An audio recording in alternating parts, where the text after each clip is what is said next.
Okay, we have roll call.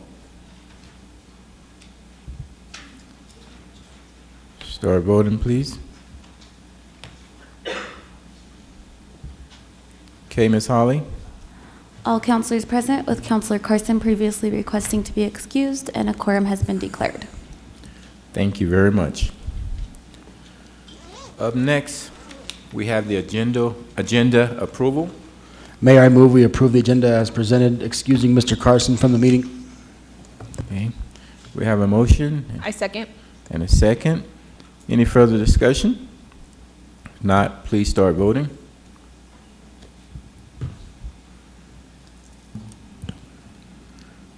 Okay, The motion carried unanimously. thank you so very much. The next item we have is citizen comments. If you're a citizen and you want to make a comment, you have to fill out these comment cards, give them to Holly, and then you'll be able to come up and make a comment. So far, I only have this one card, and it's from Aaron Mittenberger, and we would ask that you keep your comments to 3 minutes. And at 3 minutes, I will ask you to politely end. Okay, thank you. Thank you, Mr. Mayor. I'll You're try welcome. to be quick. I will read this announcement. I promise that this isn't deja vu. This is actually a second piece of good news for us. The Boys and Girls Clubs of the San Luis Valley, the City of Alamosa, and the Colorado Health Foundation are building a playground. Your help is needed to prepare for this exciting day on Saturday, August 11th. Volunteers from Boys and Girls Clubs of the San Luis Valley, the City of Alamosa, the Colorado Health Foundation will build a great new place for kids to play in one day. The project is in partnership with Kaboom, the national nonprofit dedicated to giving kids the childhood they deserve by bringing play to those who need it most. There will be a project kickoff meeting on Wednesday, June 13th, 2018, so mark your calendar.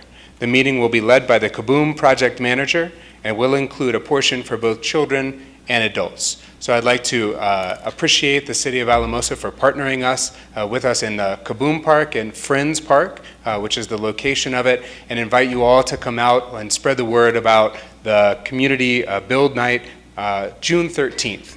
I also want to inform City about the I guess it's a community forum that's coming up with Colorado Health Foundation. So I have a number of these flyers that I'd love to hand out to you guys. I have them both in English and in Spanish, so if you'd like some in Spanish language, let me know.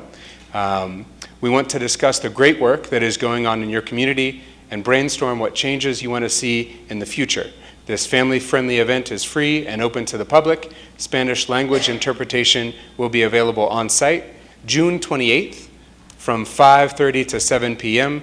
in your Alamosa Family Recreation Center. There is an RSVP they ask you to fill out by June 21st just so they can make sure that they have appropriate accommodations. So it's a community forum about how to help our community continue to build and get stronger. So I really want to just take a moment to say that I appreciate the work that City Council has done in both of these initiatives, and we're excited to be a part of it. Thank you so very much. And Council, if I can jump in, our partnership with Colorado Health Foundation has just been enormous. So between the two Kaboom projects this year, and the recent announcement that we will be receiving the Montana Azul Park, that's 3 parks in Alamosa that they're supporting, in addition to the leadership training and the community listening and who knows what else. And so this relationship, I think, is really going to begin paying dividends for the community and helping us move forward. Thank you. Thank you. Is there any follow-up other than that? Okay. If not, we'll move to consent calendar A. Councilor Griego. If there's no questions, I'll make a motion we'll approve consent calendar A. Second. Okay, we have a motion and a second. And before we vote, I would just like to make a comment, Heather, if I could, in regards to item C1A, the award of the First Street Phase 2 contract. I would like to thank the Gardner Excavating Company for their good numbers on this community project. I appreciate them coming in under the revised budget amount that we had, which came in under $105,000. And this savings will help the city move forward on other projects, but I just thought we should make mention of that after talking with staff and realizing how much of a savings that is to the city. Okay, all righty, thank you. We have a motion, we have a second, no further discussion. I do have discussion. I have a question. Sure. With the savings that we, as the mayor highlighted, towards First Street Phase 2, can we put some of that money back into it and get to where we had originally planned to get to? So I think savings is not necessarily the way I would think about it. It's still above what the original CIP was. It's just we thought that the numbers were going to be much higher. And so we were going to have to pull additional money from the fund balance. So this just means we have to pull less. So it's not necessarily a savings. Okay. Start voting.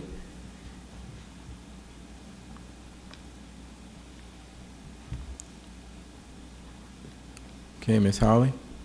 The motion carried unanimously. Okay, thank you. The next item on the agenda, we have presentations from outside agencies. Ms. Heather? Mayor, thank you. Tonight, we wanted to do a combined presentation to do an update on the LEAD program, and that's LEAD.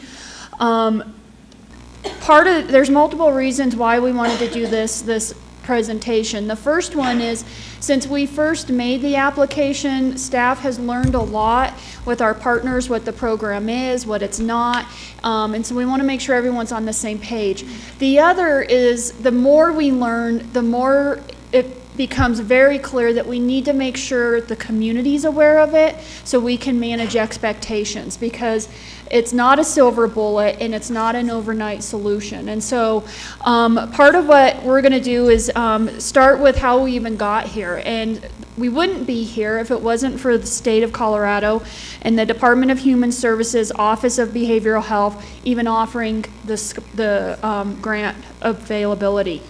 And then I can't say this enough, we had some council members at the CML conference last year attend the session where this was covered, came out of that extremely excited, and it lined up with some of the issues we were struggling with and still are struggling with as a community. And if you think back, that we've had some of the ACLU incident, we continue to be trying to figure out how to wrap our hands around opiate abuse and the crimes associated with that, and we're still trying to work on reducing our jail population. And so this lined up with a lot of those discussions that we were having, and so it was very timely presentation, and it's something that council was very excited about for an opportunity to do this. It also would not have been possible without some other partnerships. One of them is the Criminal Justice Coordinating Committee, which has representatives from all aspects of the justice system here in the county of Alamosa. They did a letter of support, and they've been active as we've been trying to build what this program is going to look like. Additionally, Alamosa County is a key partner, as is the District Attorney's Office and the Public Defender's Office. Those were on the forefront. Then we did a competitive process in order to determine who our partner was going to be to provide the rest of the services, and that went to the Center for Restorative Programs, CRP. So you'll see some of them up there as well. They are going to provide the program management, the caseworkers, and a lot of the boots on the streets is going to come through CRP.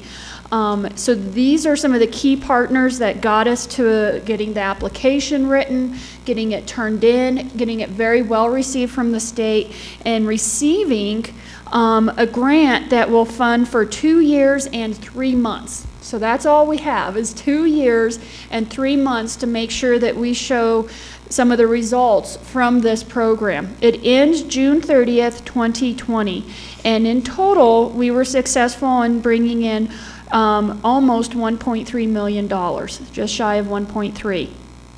The structure of the program brings in CRP, who will hire a program manager, and 2 caseworkers in the beginning, and we hope that this will grow. We also have funds to hire an attorney for the district attorney's office, which is a very important timing, and they are a key partner in this process as well. The grant also pays for the wraparound services. So as we have individuals who are deferred out of the system, they meet with a caseworker, they're going to have different needs. And so in the budget, we have funding for medical, housing, addiction treatment, mental health services, daycare, transportation expenses, all of those different types of things. Clearly, if they're eligible for Medicaid, that's part of it, is to get them signed up and to start receiving those benefits, but not everyone will be. And so we needed to make sure we had the right budget in there. But as you can see, when we're talking just shy of $1.3 million, sustainability after the 2 years and 3 months is going to be key, which is the other purpose for this presentation. So starting from the beginning, we want to be clear with our messaging, we want to be clear with what we hope to achieve, and we want to build community support for this program. What we have learned since applying for the grant, we had a group that traveled to Santa Fe. What I've pulled up is actually nationally, this is going on in a lot more places than when we first started this, which was Seattle. It's actually in a lot of different communities. I'm going to scroll down for a minute. You have those on the far right, which are the blue, and they're operating. They're up and running for different amounts of time. Then you have those who are launching, which is we're on the map. Then you have the developing, and then you have those who are exploring. So what you can see is what the state of Colorado did is they identified 4 communities that they wanted to use as a pilot for here within the state, and that's where they're focusing. They've also contracted with CU Denver in regards to the collection of information, the results, the data, those types of things. So you have Longmont, Denver County, Pueblo County, and us here in Alamosa. So a little bit more rural than some of the other communities. So we did have a group take advantage of how close Santa Fe is and make a trip down there to meet with their respective counterparts and to see what's going on and how it's working, what's not working, lessons learned, all of those types of things. We also had a group travel up to Denver, and the lead National Support Bureau brought in individuals both representing Seattle and Albany, and to talk through some of the same issues. What was the driving forces? What were some lessons learned? What are the things that really work? What's key to understanding? And they have it from a law enforcement, a district attorney, case management, and then just overall program type of perspective. There's 2 things I want to talk about that's key for LEAD. The first and foremost is people need to understand, thank you for taking me off the clock. People need to understand that it is a law enforcement program. This is not something that's going to solve all of homelessness. This is not something that's going to solve all drug addictions and all of those types of things. This is something that for those individuals who are having regular contact with police officers and there might be other underlying issues, to get them something different. So instead of arresting them for the 41st time, let's try something different that might get at the root of what's driving it instead of the same thing. It's more than just needing buy-in from law enforcement. You need the district attorney's office, you need the community to be buying into it. And some of the quotes that we pulled from this, one of the quotes especially that seems to speak well to law enforcement is, "You cannot arrest yourself out of this." I believe that's your quote. So it's something that some of these issues these communities are struggling with, we can't just keep arresting. It's not going to solve it. The other is that this is another tool for officers to use at their discretion. We are not going to force our officers to use this. If they don't believe in it and they don't want to defer someone, we are not going to be forcing it.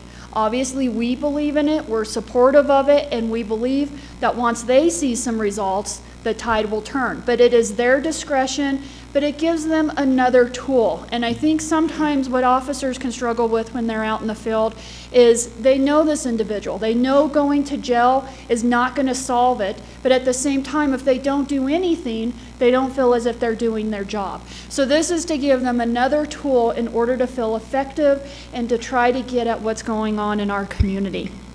The other thing that is critical for everyone to understand is that this is a harm reduction program. The results are not going to be immediate, and this is critical. When you look at some of the other programs that are out there, like drug court and some of those, they require abstinence.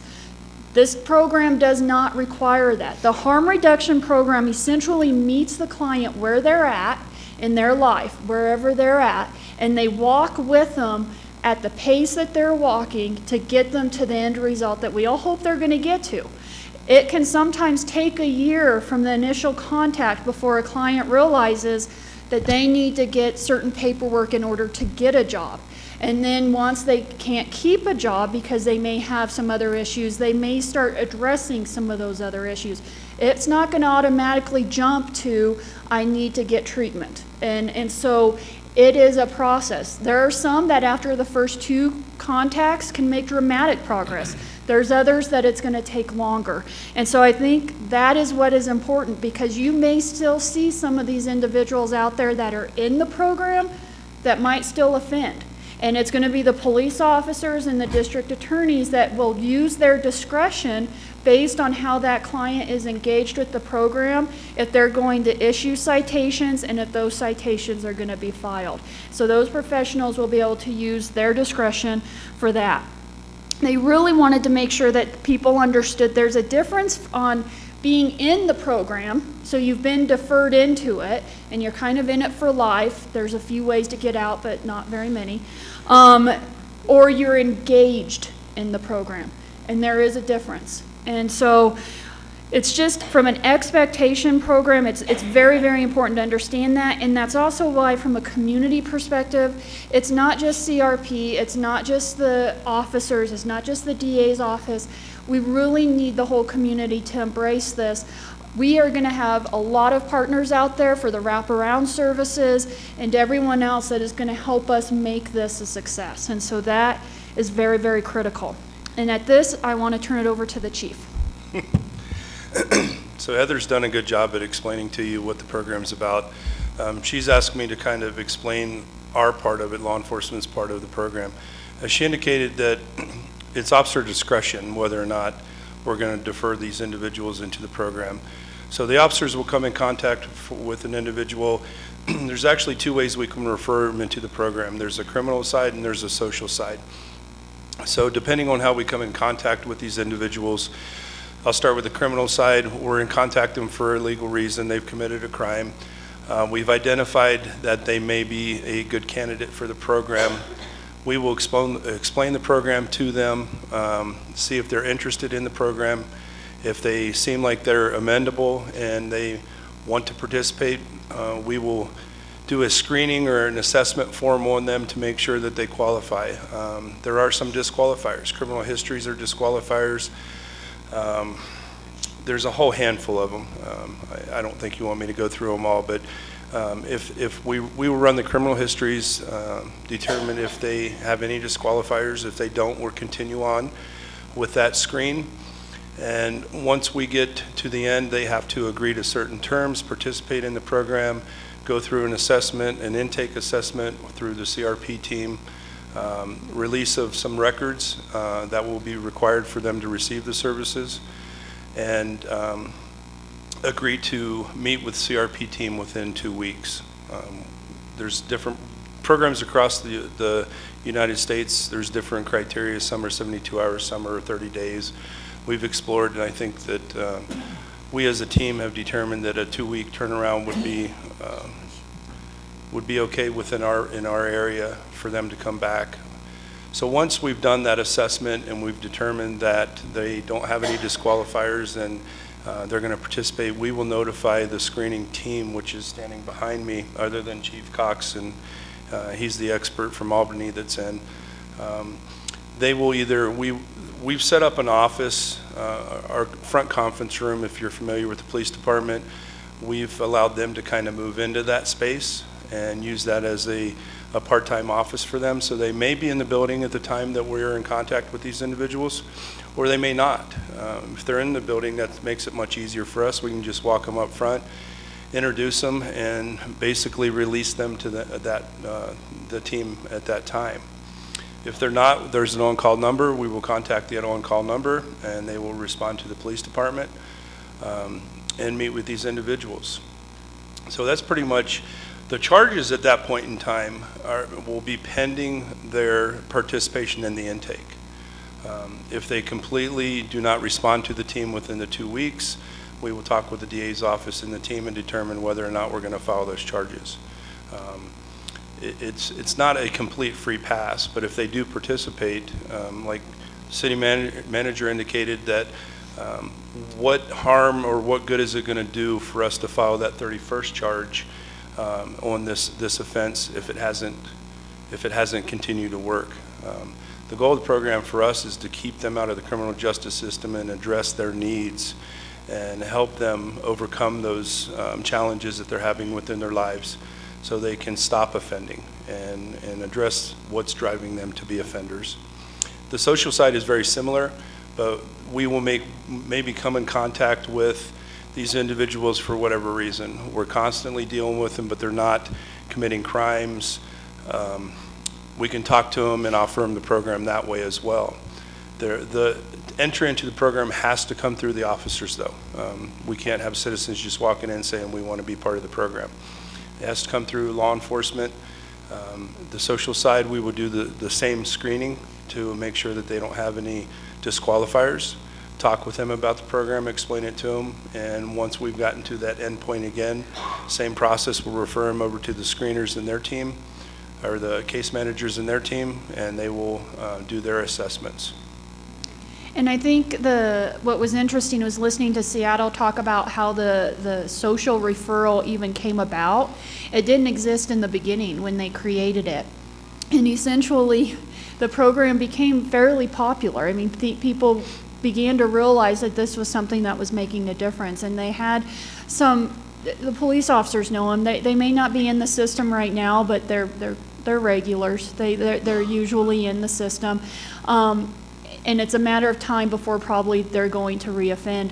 And there's an individual that asked if it was, I don't know if they called it red lights or green days and that type of thing. And it was one of the days they weren't making referrals, or they were making referrals. And that individual went and did something and came back with some narcotics in the hand and said, okay, book me and put me into the system, which is silly. You don't want someone offending in order to receive help. And so I think that's a kind of a crazy story, but that's then when they started thinking, officers know that there are some individuals who may not be offending right now, but they probably are and would be perfect for this program. But it's still through the officers.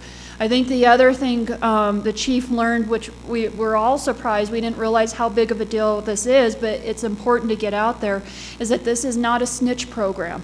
If we want these people to participate and feel safe, it's important for the community to understand that they're not snitching, and we are not utilizing them in that manner either.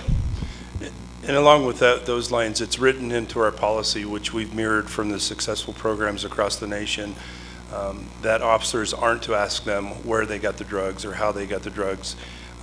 Like the city manager said, it's not a snitch program, and it is written into our policy that they're not to use it as that. They're not to try to develop information from these individuals. We're there out there to provide them or offer them services to address their needs. Sure. All right. Clarissa. So I'm Clarissa Woodworth, and I'm from Center for Restorative Programs. Behind me, I have Carrie Deacon, who is the project manager. Can you get closer to the microphone? Oh. Or you can move it down. There you go. How's that? Carrie Deacon is our project manager. Gail Garcia Coons and Grantley Showalter are our two case managers. So we got our funding April 1st, and they started April 2nd. So we're moving. And we already got our second referral today. In between our training and now, we ran out and picked up a social referral. So we've now had one of each. I guess our part of this program is two roles. One is to run the key stakeholder group. And so that key stakeholder group, as she mentioned, are all these partners. And we want everyone to know what's going on, help make this program work for our community, have ownership, and be aware of the successes and the challenges as we go along. So they'll help influence policy. We also have another work group called an operational work group. And that is the people on the ground that are doing the actual work. And that will be law enforcement officers, that may be service providers, it could be someone from the DA's office, someone from the public defender's office. And that group is going to be doing a lot of communication about what's working, what's not working, and then feeding information back up to the policy committee and saying, can you change this policy, it's not working. And I engaged this person and I'm struggling with this. And what I've heard, and I'm sure he'll talk some more in a moment, but the partnerships that we've had with a lot of our agencies it's what makes this work. And so law enforcement and the case managers and the service providers work really closely together to make this work. We're kind of a glue. We want to engage the clients, we want to support the system, and we want to keep that communication going all the time. I imagine that these guys will not be in the office most of the time. We're going to have clients that end up being in Del Norte, Monte Vista, Caneos, because they may have committed a crime here, but they may not live here. And in fact, we have one now that's going to be in Del Norte. So we'll be traveling, and we'll be trying to access services wherever they need to be. And those services are going to be what they're ready for. And so it isn't a magic wand, but it's really exciting opportunity. I'm excited about the whole process. We have lots of support, lots of expertise, and this partnership has been great with Chief Oakes and Heather. It's just been wonderful. And the training opportunities have been great. I guess the other thing I want to say is as we've been meeting with service providers throughout the community, as we went to Valleywide, we went to behavioral health, we've gone to La Puente, we've gone to, oh my goodness, social services, been hitting them all, telling them what we're doing. And the hospital actually said, what can we do for you? And I thought, you know, I think what our clients are going to need is non-judgmental acceptance and a willingness to see people struggling and trying to keep that judgmental eye out. And so that's one of our education pieces that we could use from everybody, is that people are doing the best they can with what they have, and we're going to make sure they have more. And so that was probably my big stigma piece. What have I missed? Anything? They've done a good job covering everything. Okay, I want to save time for you.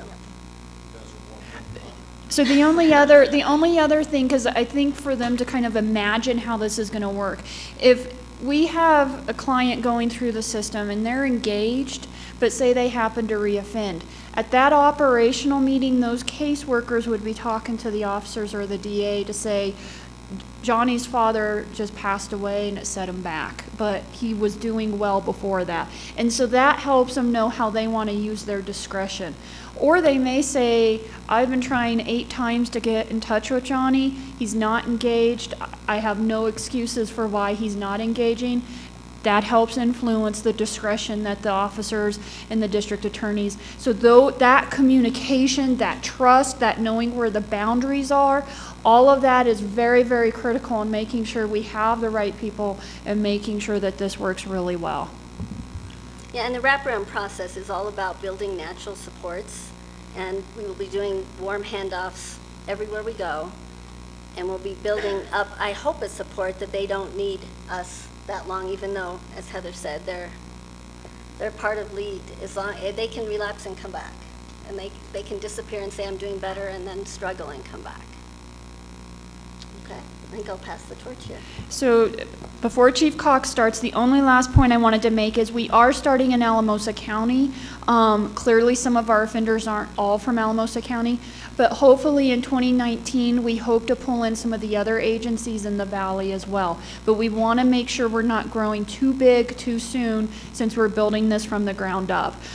So there is still those plans to pull in some of the other agencies that want to make the referrals, get them trained and all of that, but it probably won't come until 2019, so we can make sure the system's up, that we've worked out the kinks and all of that. And then before you is Chief Cox, the former Albany Police Chief, who has been responsible for bringing it to Albany and getting it set up. So I'll turn it over to you.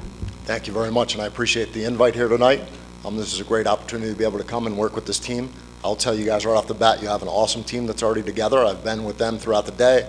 I've met with the chief a few times, and there's no doubt that you guys are already heads and tails ahead of a lot of people. You know, in Albany, when we started, we didn't have 2 case managers and a project manager right away to start off, and to hear 2 diversions already happen is great. So you guys have a great team.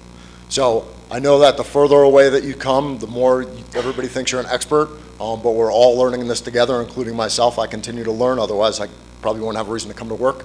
But ultimately, what LEAD is really looking to do, and LEAD started because of racial disparities, it started because of mass incarceration, and we found that it's not only a good response to those 2 issues that we need to deal with, but it also is a good response for the opiate crisis.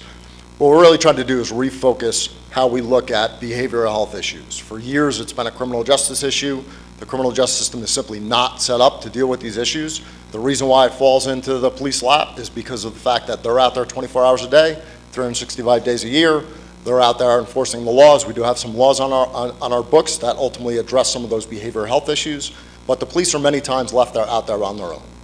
And we know that if we just continue to arrest folks, well, we're just going to follow the definition of insanity, because we're going to continue to do the same thing over and over again, and we're going to expect different results. So this is about giving that tool that everybody talked about, that officer, the ability to say, you know what, I've dealt with this person a ridiculous amount of times. I know they have all kinds of issues. Those issues didn't happen overnight. It took a long time for them to get where they are. And rather than arrest them and go through the same process, I'm going to get a hold of a case manager. And for LEAD, the great thing is that the officers build the rapport with the case managers, because they get to see them, they get to know them, and they get to trust them. So just like we're trying to build trust with our participants, we're also building trust amongst each other. Good thing that I've seen over the past day is that you guys aren't in a bunch of silos. I can tell you that in Albany, we were in a bunch of silos, so it took us a little bit of time to get everybody together. But at the end of the day, when we all work together and we all are making sure there's a focus not only on public safety, because there's different strategies for public safety, but for making the community much more of a whole community, recognizing that there's a lot going on, and the more we can impact people's lives in a positive fashion, the more we impact everybody's life. So what we do know is that outcome evaluations in Seattle have shown a 58% reduction in recidivism amongst folks that were participants in LEAD, as opposed to those that just got arrested. We know that we're saving money. We're waiting for an outcome evaluation from Santa Fe. You guys, as actually part of the state, has an evaluation, the same thing in California. Albany's in the process of trying to get that together based on some stuff we have going on. But we know from the original evaluations that it cost about $550 a month for a participant in LEAD. At least in New York, it cost about $75,000 a year to keep somebody in a jail. So we know that we're saving a lot of money up front. In Albany, we had 3 individuals out of 132 people that have been diverted that our county mental health department took a look at, figured out what we were saving. They saw over $100,000 in real savings just by having those folks in LEAD. And not only were those people's lives improved, the officers weren't tied up with them all the time, and the businesses that would normally call about those 3 individuals were no longer calling, because those individuals were, I mean, listen, I'm not going to tell you they were all clean and they were all like everything was perfect, but at the end of the day, their behaviors had changed. And ultimately, that's what harm reduction is about. Harm reduction is about the fact that we know behaviors are going to take a long time to change. People didn't get the way they were overnight. We know that folks aren't always ready, willing, and able to get the things that in the back of our heads we might be screaming like, you need treatment. Well, that person might not be ready. And for the same fact, we know that no matter where I go throughout the country, throughout that map, nobody has treatment on demand. So at least for in Albany, if somebody said, hey, I want treatment, well, that's great. We're going to put you on a waiting list. The difference for LEAD is we have a case manager working with that person to keep them safe, to keep them healthy, so that way when those slots open up or when that person's ready, we're able to make that change and we don't lose track of them. So this relationship that gets built not only amongst all the partners, but the case managers and the police officers, you really see a difference because you've got a number of eyes and ears out there.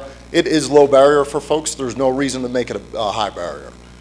People aren't required to be abstinent. Well, the last thing we want to do is kick somebody out of the program because they've relapsed or because they're not ready to stop, and all of a sudden now we have no services for them.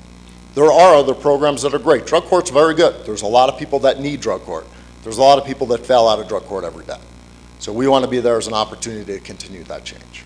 So you guys have a great team, and I know that you guys are going to be one of the stars on that map. And as you can see, it continues to grow. So one of the things at the Bureau that we're able to do is connect different sites.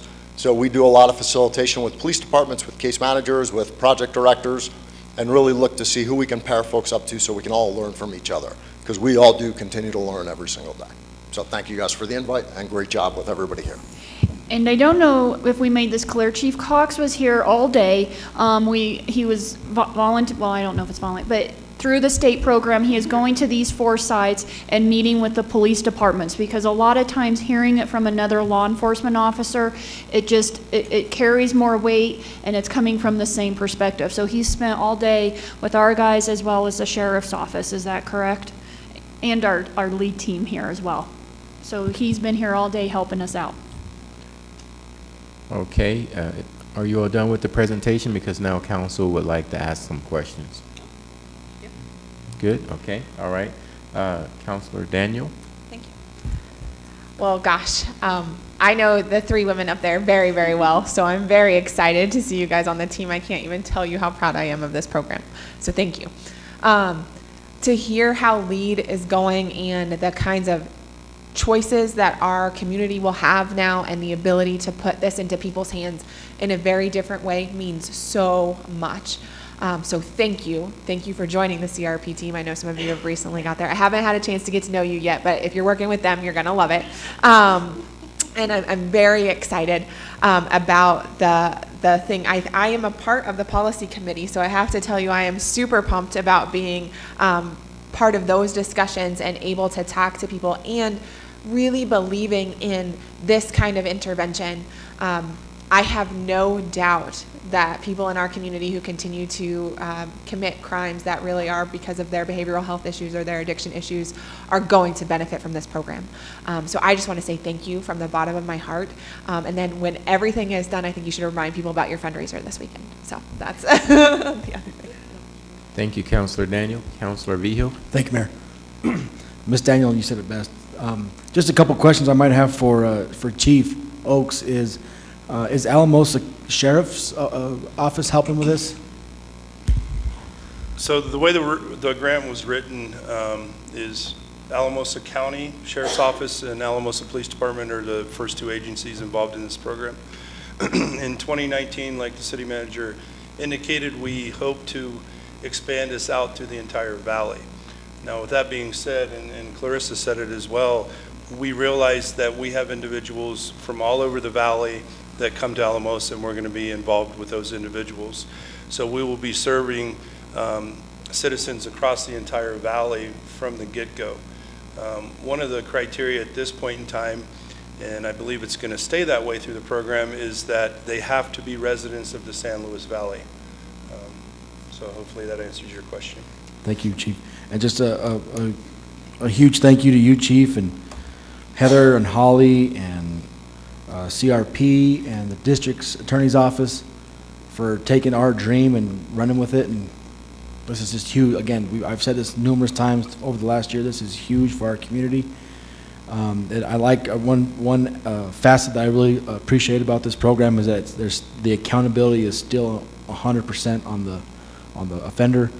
And I like this option of the social piece where a person can come into and stuff like that. So thank you again. Thank you.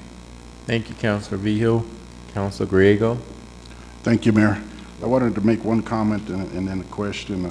My comment, I've always said that jail's not the only answer with some of these repeat offenders.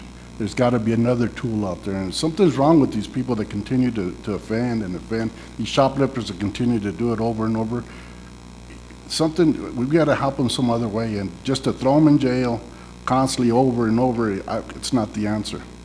And my question is there a level of offense that directs people here? Is there a certain level that wouldn't go here, or how do you direct people, and what level of offense? So the target group is low-level offenders.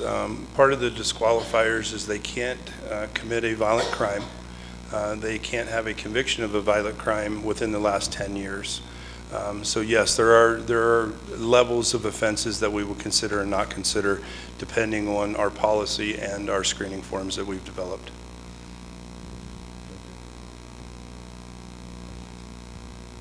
Okay, I'll go next. Chief Cox, thank you for traveling all the way here to participate. We greatly appreciate that. CRP team, thank you for all your hard work and dedication and commitment. And Chief and you and your staff and the city staff as well. I have a question. If we were to look into the future 2 years from now when this program is coming to an end, what would we look back and see what would success look like in this program? Because 2 years from now, we're going to have to think about seeing how we can continue to fund this program. And I would just like to hear from you all to see what are some of the key points of success that you think we can look back at. I'll start on our side of it, Mayor. Recidivism is down.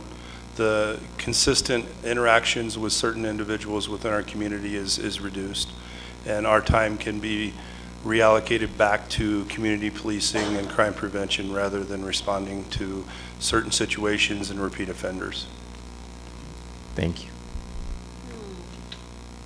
You know, I think a community that looks at substance abuse as an illness and that there is treatment that's really effective and it's not that they're just weak, that would be very successful to me. Some individuals that are healthy and able to live more of their dreams, families that aren't so worried all the time.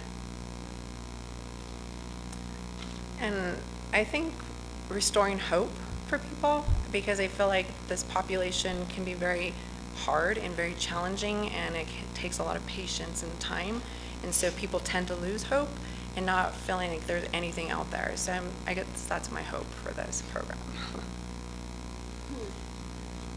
I smiled at these two because I really wanted to answer your question to that is what we see as success. Naturally, as human beings, we want to say that success is, they get clean and, everything kind of looks pretty good from the outside, but success is really how it's measured by the client, that they do see hope and they're treated as human beings and they're going to get help. And whatever that help looks like is success to me. If I keep them from reoffending, if I keep them from just believing in themselves for just one more day, that's success to me. So it's just how you look at success. And so we want to see big picture, of course. And so I'm really excited, and I want to thank you guys all for allowing this to happen. And of course with Chief and everybody else, they've just been really good to us. So we're excited.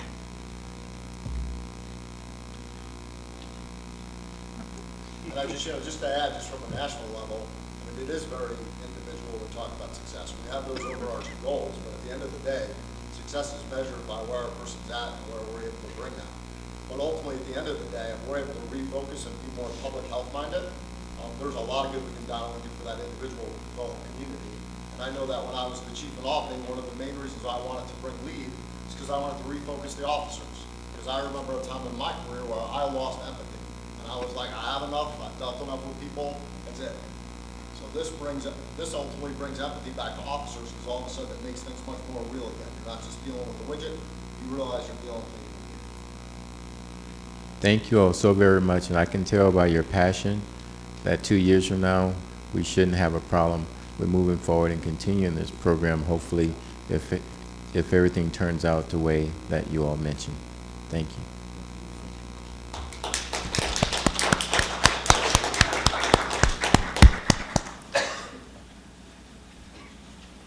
Okay, up next, Ms. Heather.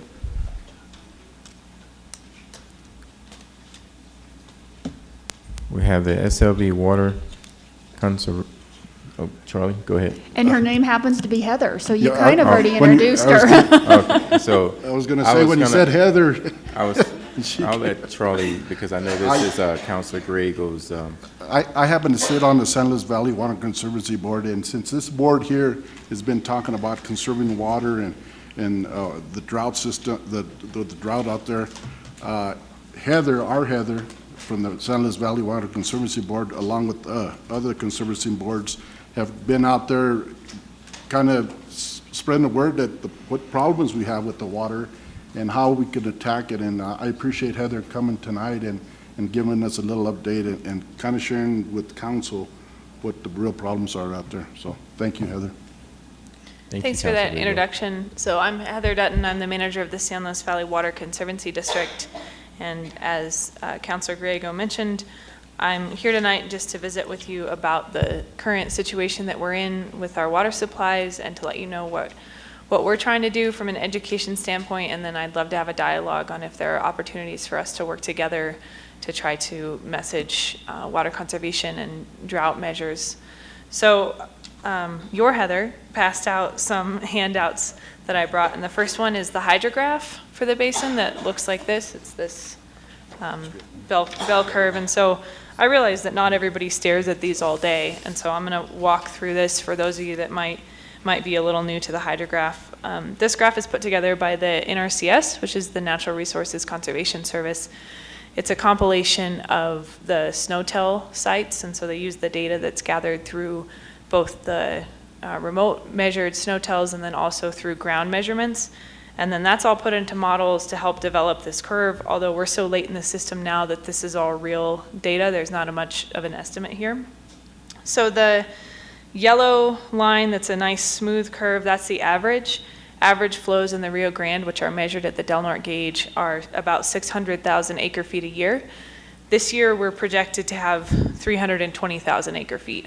So we're just a little bit better than half of the average, which I think we've all looked outside. It's pretty dry out there. So looking back at this, the dark blue line on the bottom is this year, and then the dark red line below the dark blue line is the historic minimum, which was the year 2002. Oh wow, that was quick. Looks like that's slightly earlier than we, it's the same. wow. We actually attached it for a different agenda item, but yours that you handed out's a little, more recent. That's awesome. So the top graph, I guess it's kind of the middle-ish blue color, that's the historic maximum. The slightly lighter blue color below that highest arc is last year. So you can see that last year was great. We were all living it up and having a great time. This year is quite a different story. So because all of us depend on water so much in the valley, both for the agriculture communities, the recreation communities, and then just, everybody who lives here is dependent on water in some way or another. But I think especially in this community, we're more dependent on it than other places. I think it's really important for us all to think of ways that we can do our part and encourage others to really conserve water this year and every year. And so the San Luis Valley Water Conservancy District, working with our partners at the Rio Grande Water Conservation District and the Caneas Water Conservancy District, have been doing our best to try to let people know, try to get this hydrograph out. And we've done newspaper articles, we've gone on the radio, we've tried to get people to share stuff on Facebook. And then we put together this poster that we're trying to get around to as many places as possible, hoping that people see it at businesses or in the bathroom at the brew pub or wherever they are. Hopefully they see this and maybe think a little bit about how any little thing we can do can improve our situation. And I know that you all have been working on the water issues very closely and very heavily this year, and so I think it's on your minds as well that the more we can do to protect our water supplies now, the better we'll be in the future. And so not only thinking about getting through this year, but creating a culture of water conservation in the valley is, I think, what we're after and what I hope that you would want to participate in as well. And so I left a handful of these with Heather. If you want to help hand them out, that would be great. If you don't have enough, I have 400. And if we run out, we'll print more. That would be my dream, is to get them all over the valley. So that's something we're doing. If you have any ideas or suggestions, I'd love to hear them. Or if there's any information that I can get you to help with this kind of efforts in the city, I would love to do that too. Counselor, thank you so much, Heather. Counselor Vio has a question. Thank you, Mayor. Heather, thank you for coming and giving us a presentation. Two questions for you. Number one is, you're more privy to this information than we are. Can you tell us what the weather looks like for the next couple months I know the monsoon's coming in July. How dry is it, and where are we looking at with weather? So that gets updated pretty regularly, and I haven't seen the one for this month, but the last one that I saw was the May forecast, and it was showing dry for the next couple months, but then regular monsoons. So the end of July, August, we're supposed to pick up and get regular, if not slightly above average precipitation. If I remember right, I think the temperatures are supposed to stay high through the year, but hopefully we'll be getting into a normal precipitation cycle. Okay. Fingers crossed. You bet. And then could you please remind us, the farmers in the valley, they've had to take on a lot of regulations and curb their water usage and stuff. Can you comment on that a little bit? Sure. If you know. I can a little bit, you know, there's people who are much more experts than me, but recognizing that there are more people that want water in this valley than there's water available. And so because of that, there have been a series of well rules that have been put in place over the last few, or I guess I was going to say few decades, but actually the last 40 years. So in 1972, the state engineer issued rules for small capacity wells and required those wells to replace their depletions to the water source. So when a well is pumped, it pulls water away from somewhere else, either a river or the aquifer, and that can negatively impact people who have senior water rights. And so our organization exists to provide augmentation water, so we replace those impacts for those people for small residential, commercial, and then some municipal wells.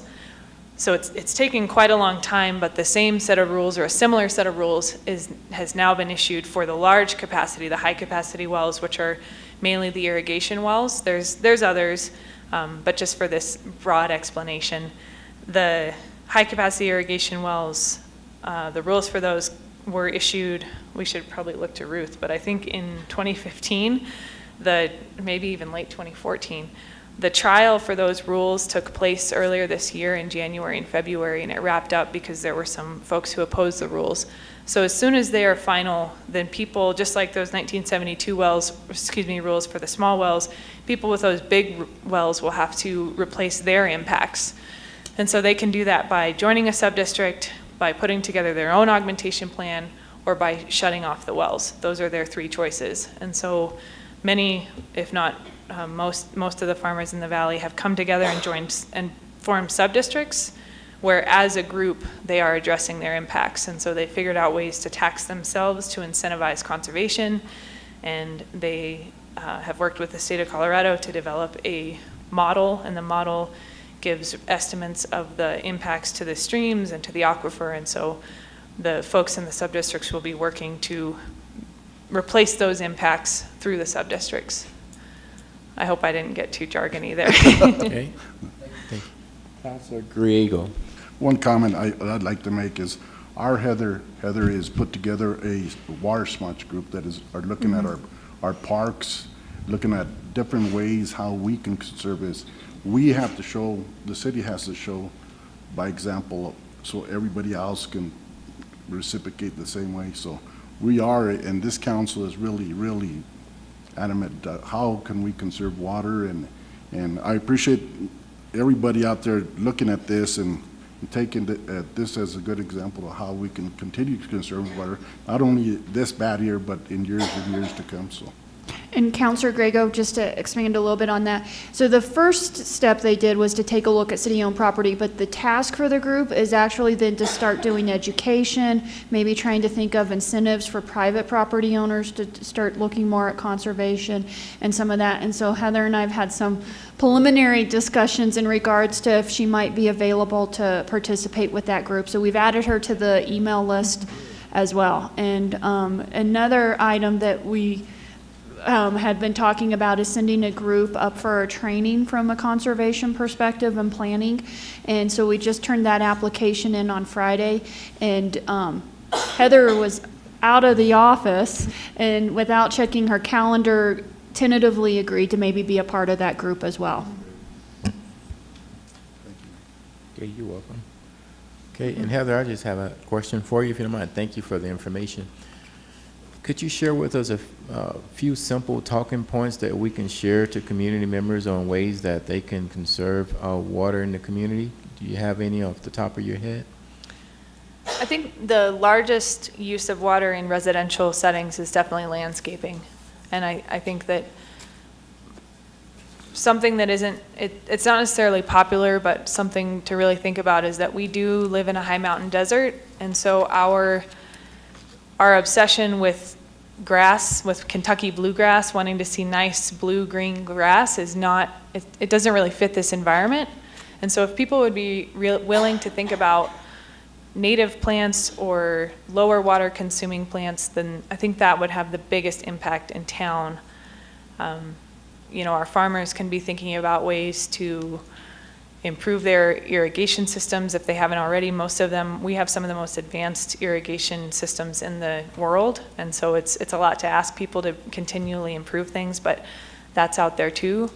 And so I think it's just really thinking about the crops and the ornamental plants that we choose to grow. Okay, thank you. Okay, thank you for your presentation. We really appreciate it. I appreciate being here. Okay. Oh. Okay, all right, thank you. All right, thank you, Councilor Griego, as well, for the introduction and making sure that we're aware of this. All right, up next on the agenda, we have board applicant appointments. I believe that's Ms. Holly. That would be me. Okay, so this is your annual recruitment process. Tonight, you're going to be voting on your appointments tonight. So you've received notice from citizens wishing to be appointed on the various boards for this appointment cycle. The following are the current positions that we have available for each board, along with currently seated board members requesting a reappointment and those applicants interested. Interested applicants and incumbents were interviewed by City Council on Wednesday, May 9th, Wednesday, May 16th, and Wednesday, June 6th. So for the Historic Preservation Advisory Committee, we have 3 positions available with terms ending June 1st, 2020, June 1st, 2022, and June 1st, 2022. The applicants we've had for the HPAC are Don Thompson, who's a current member requesting reappointment, and Andrea Spencer, who's a new applicant. The Library Board has 2 positions available with terms ending June 1st, 2021 and June 1st, 2023. The only applicant we have for that is Don Krebs, who is a current member and requesting reappointment. The Personnel Board has 1 position available with a term ending 6/1/2024. We did not get any applications for that board. The Planning Commission has 1 position available for the Ward 4 position, which is a term ending 6/1/2023. We had 1 applicant, which is David Mize, who is the current member in that seat requesting reappointment.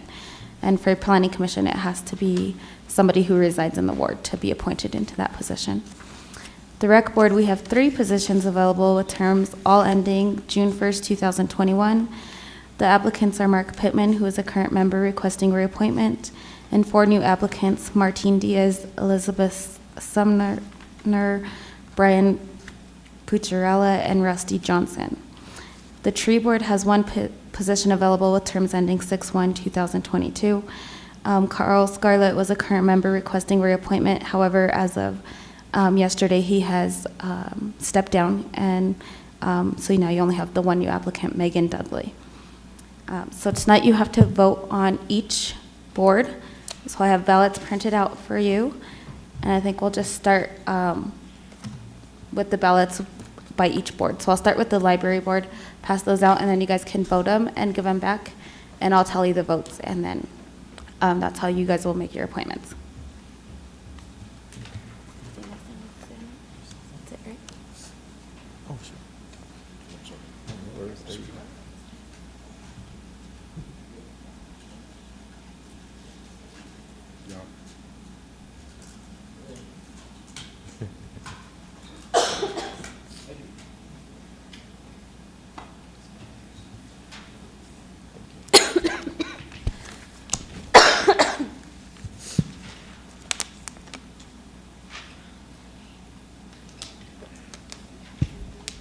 So do we write our names on these, or how do you handle this? Would you just write your name, or you just check the box? Okay. Okay, thank you.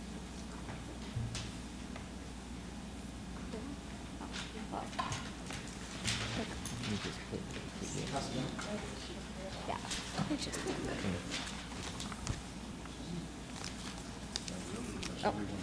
Yeah, that's pretty easy.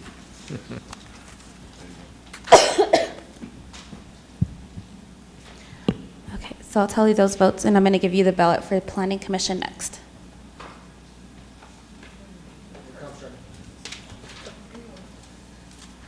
Yeah, I just got my ballot in the mail.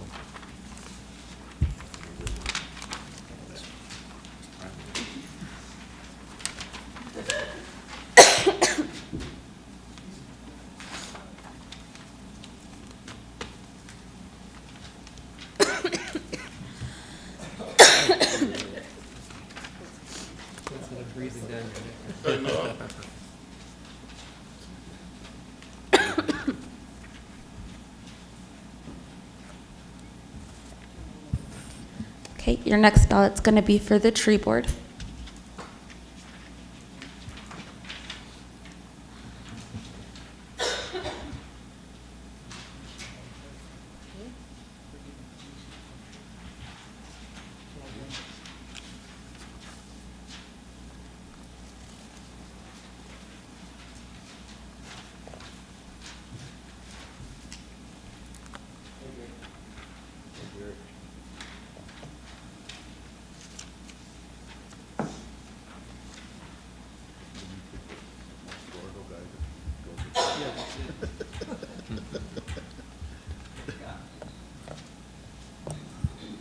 Okay, and your next ballot is for the Historic Preservation Advisory Committee. You have 2 applicants, you have 3 positions available, so vote for 2.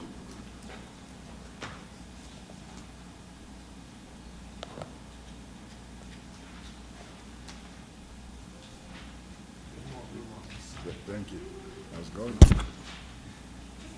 think you're doing it on purpose.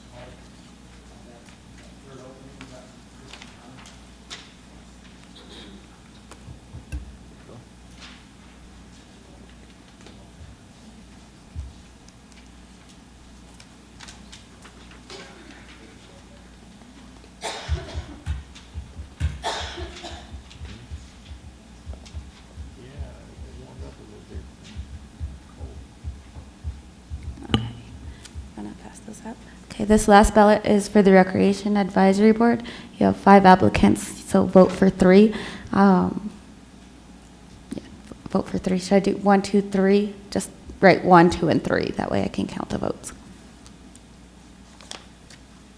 So is 1 the number 1 weighted, and we're not?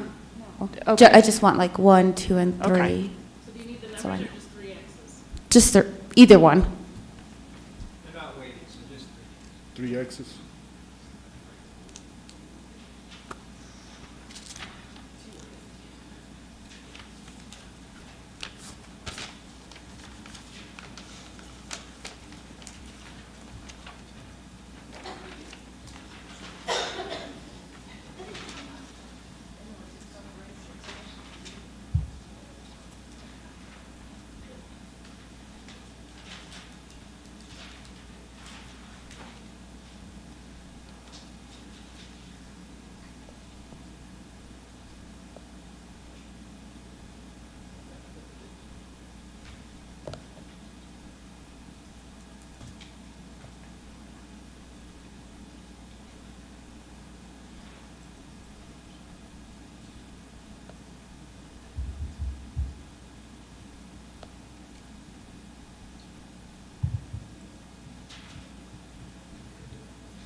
Okay. Okay, so we have one who's appointed, he got 5 votes. We have 3 who have tied, so now I need you guys to vote again. So you're gonna vote between Elizabeth, Martine, and Rusty. Rusty? Brian Pucciarella, yeah. So we're going for two of the 3. Okay. So just write names and hand it to you, or you're doing the same ballot? Well, that's the big, yeah, I should see that. You can, but. I'll pass it out. This would be So do we write an X by the X that we already have, or you just, okay.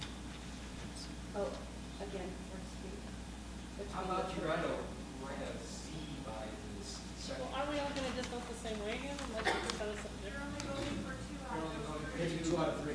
Which But two? the other person got So all put 5 another votes. X, I guess. Put another X. The ones you're voting for are out of Elizabeth, Martine, and Rusty. Those are your only 3 options to pick from. So put another X by the X who, Let's see by it, or put it in X, we'll understand it. You're not gonna have any hanging chats.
I told you that was. Told you. Knew it. Because Michael's not here. Michael's here. We don't have time. I think we're going to have to do it weighted now. a what? Weighted. So what we'll do is on your 3rd round ballot, put a 1 by your first choice, your first preference, your highest preference, and put a 2 by your next highest preference out of those same 3. And the person with the we'll just add them up. And the person with the lowest 2 persons with the lowest total will be appointed. Does that make sense? You got it?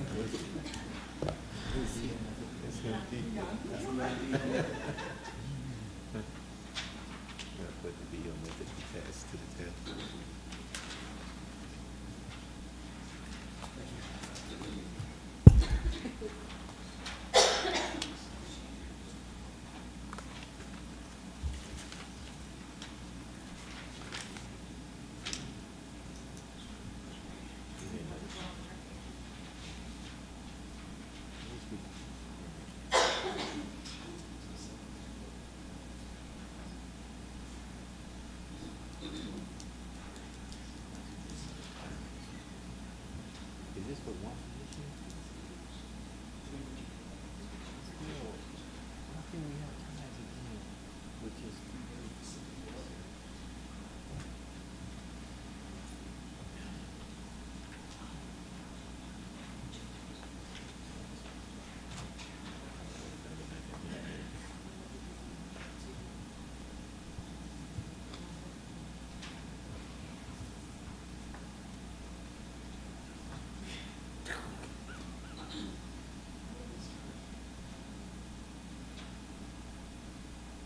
we have to calm down and Woodard.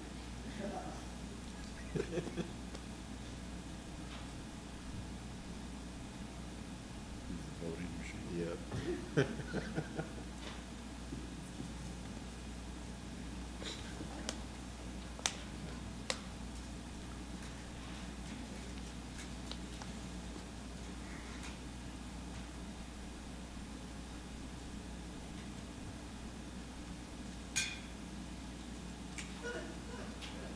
I knew it. I knew it.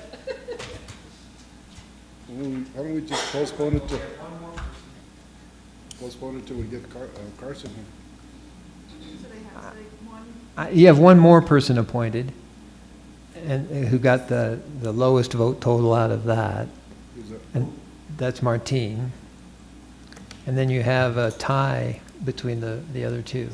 So now you just pick one out of either Elizabeth or Rusty.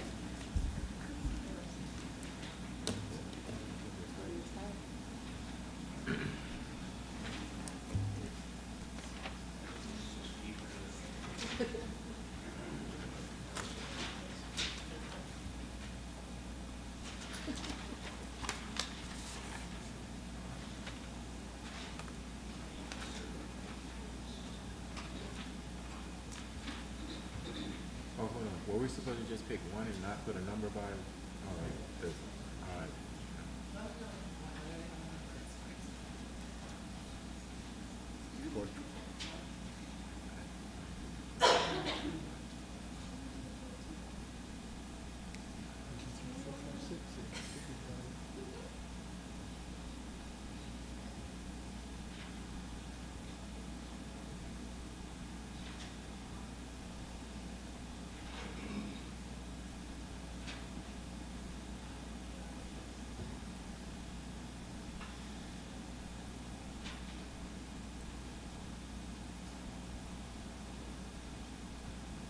Hey, Holly.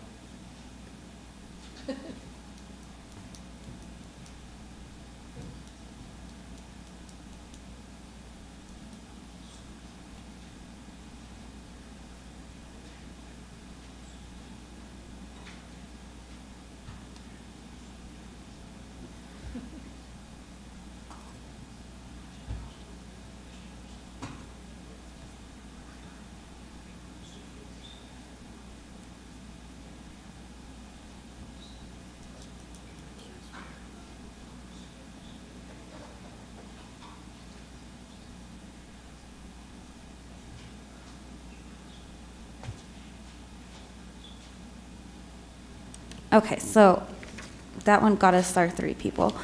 I'm going to review these, and then you guys have to make a vote to appoint them all into their seats. On the library board, there was 6 votes for Don Krebs. On planning commission, we had 6 votes for David Mize. Tree board, we had the 6 votes for Megan Dudley. Historic Preservation Advisory Committee, we had 6 votes for Don Thompson and Andrea Spencer. And for the Recreation Advisory Board, after you guys voted, your 3 appointments are going to be Martine Diaz, Brian Pucciarella, and Rusty Johnson.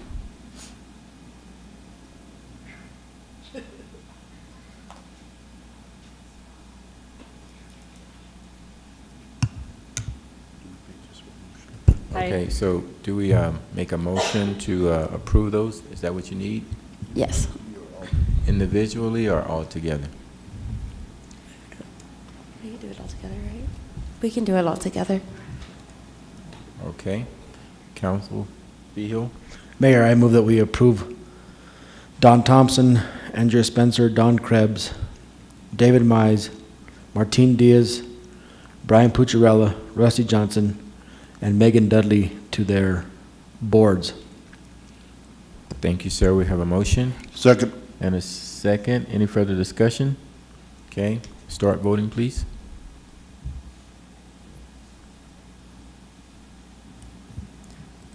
The motion carried unanimously. Thank you, Ms. Harley. Thank you, council, for your votes and making sure we have those appointments. And thanks to all the people who applied. And for those who didn't get on one of the boards, we just want them to know that we have other vacancies, and feel free to apply to fill those vacancies. All right, up next, we have business brought forward by city staff. Ms. Heather? Thank you, Mayor. We have a little bit of something different before you tonight. We actually have an emergency ordinance, which means we would not have a public hearing and second reading at your next meeting. If approved by City Council, this would be the only approval that is needed, and it would go into effect. The ordinance that is before you is to prohibit the sale of fireworks within the Alamosa city limits until September 1st, 2018. We've just heard a presentation, and I think from reading the news, many of us are aware that we are experiencing an extreme drought.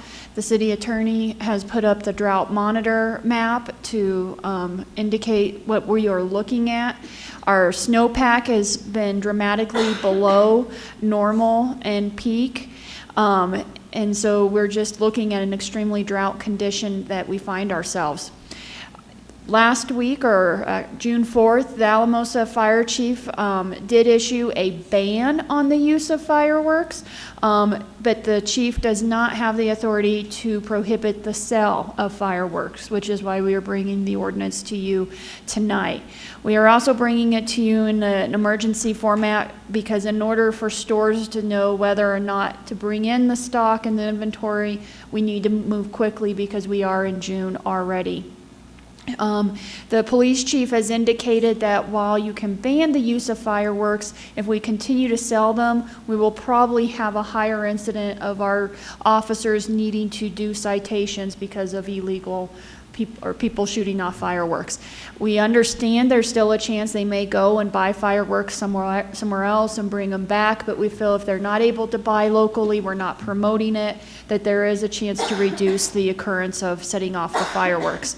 Staff has also contacted the stores that we know traditionally sell the fireworks, as well as the vendors that sometimes come, to make them aware that this is before council and that this is something that's under consideration. Okay, thank you, Ms. Heather. Councilor Daniel, and then Councilor Vihil. Thank you, Mayor. So when you talk to, especially the vendors that come in, I was thinking about the one with the big tent usually, has that license already been issued or anything?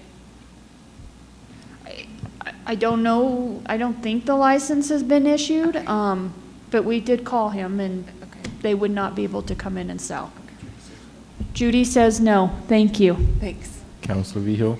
Oh, yeah, question, is this all fireworks, bottle rockets, and even the smaller stuff too? Yes, so there is a definition, which we were trying to work our way through because we were receiving questions from them. From a layperson perspective, it's essentially all fireworks. Poppers, where you throw them, are okay. But it does apply to the sparklers and most other fireworks. Okay. Thank you, Heather. Councilor Grego. Are we working with the county on something like this? Because what's going to happen, I think these vendors are just going to be pushed out into the county, and the sale is going to continue. Well, some of the vendors won't because it's Walmart and the grocery stores and all of that. We usually do have one individual who brings the tent. We'll be sending this to the county. I think the county's been pretty serious and aggressive in regards to their handling of the fire and the risk that we're at. So we'll make sure to send this to the county. Thank you. Okay. Councilor Vihil. Thank you, Mayor. Heather, can you please comment also on, will the city of Alamosa be having their firework display on July 4th? At this point, it looks very unlikely. We've been hesitant to use the language that it's officially postponed, but we wanted to make sure the public's aware that it might be. We're also working with the organizers. I mean, clearly, Andy is involved from a Parks and Rec side, but the SLV Federal Bank is usually the sponsor and the coordinator as well, and so we've been working with them. We did do this in 2013, and it was something that we went ahead and got the inventory, we held on to it, and then did the display at a later time. Okay. All righty, Council.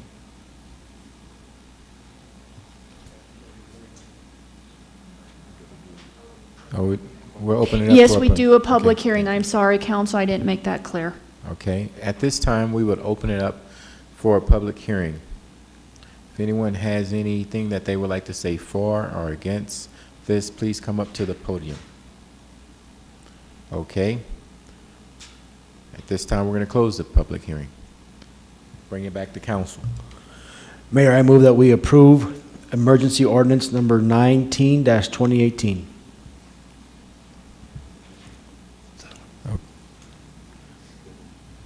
Well, I just think it would be pretty unfair if the city went ahead and shot their fireworks on July 4th, and we have a ban on fireworks. So somehow we need to be congruent. I think she just addressed that, stating that we're not going to do this and we're on July the 4th, right, Heather, and we're going to push it back? So we're trying to play it by ear. The fireworks that can be done through the public, clearly we have the fire department staged. So it's a little bit different than if you have a lot of individuals in your community out doing fireworks.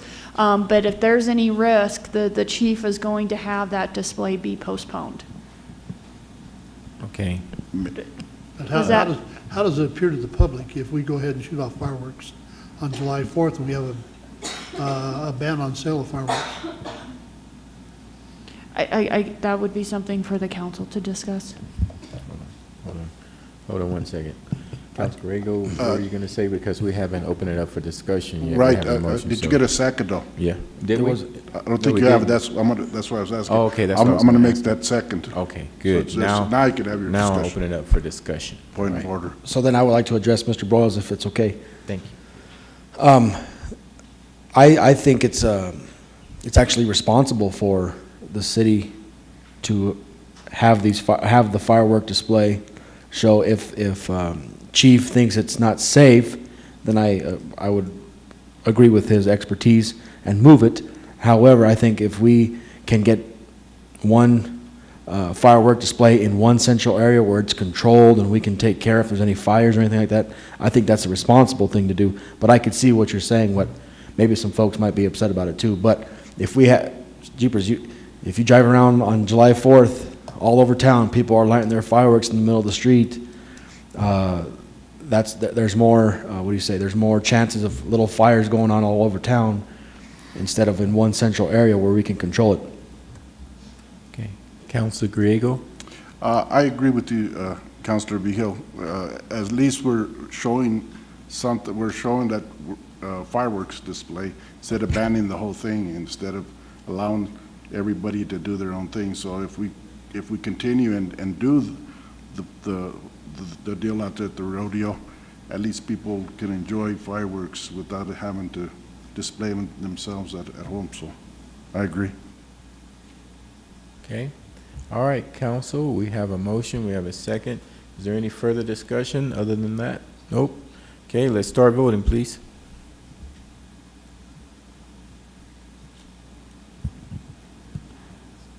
Ms. Harley? The motion carried unanimously. Okay, thank you. Next item we have on the agenda is city manager legal. Thank you, Mayor. This item relates to ordinance number 17-2018. It's a first reading. This ordinance is, as part of our development of the Uniform Development Code and our implementation of it, it came to our attention that we had inadvertently left out all of the work that went in over 5 years ago on chickens and poultry. And those of you who are on council are nodding and smiling because that was a long and involved process. With a lot of public outreach to accommodate the citizens' wishes on how to manage chickens and poultry within the city of Alamosa. So this is nothing new. This is a cleanup when we realized that earlier provision got left out of the Uniform Development Code. We need to put it, which is where it was. It was in the zoning provisions prior to this.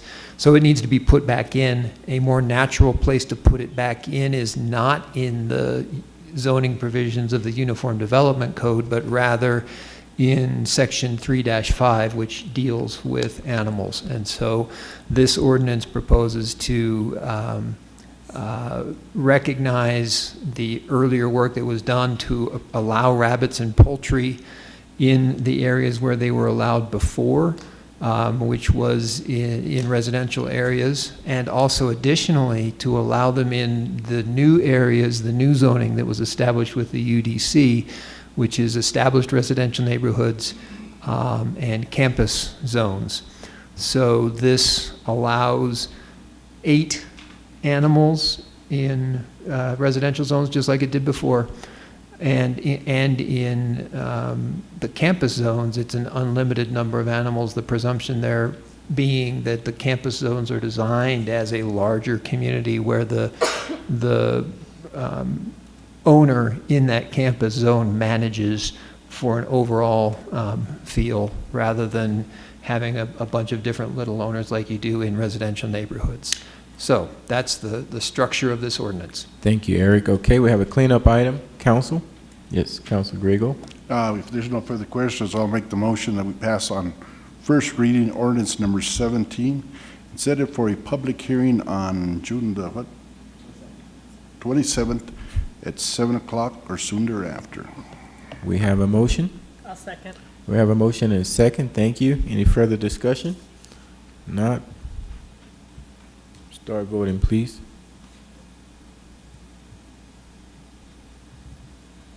Okay, Ms. Holland? The motion carried unanimously. Thank you. Next item.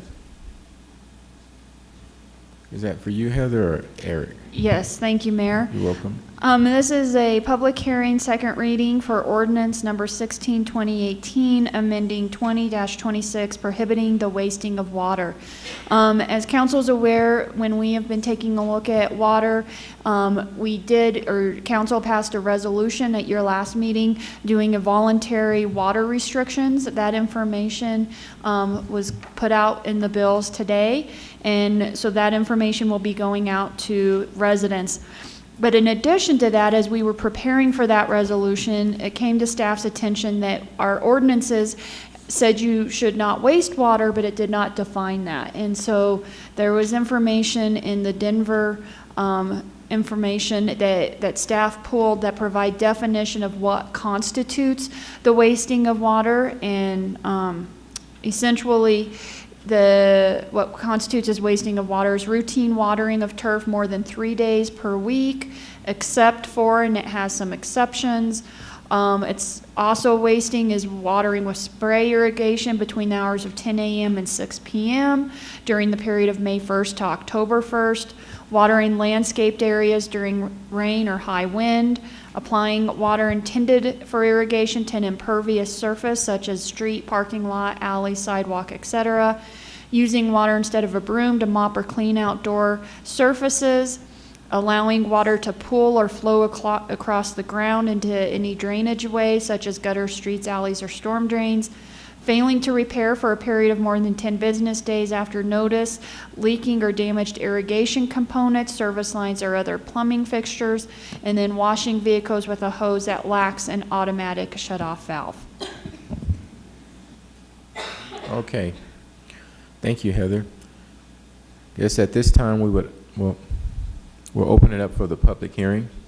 So if anyone has any comments, please come up to the podium, for or against.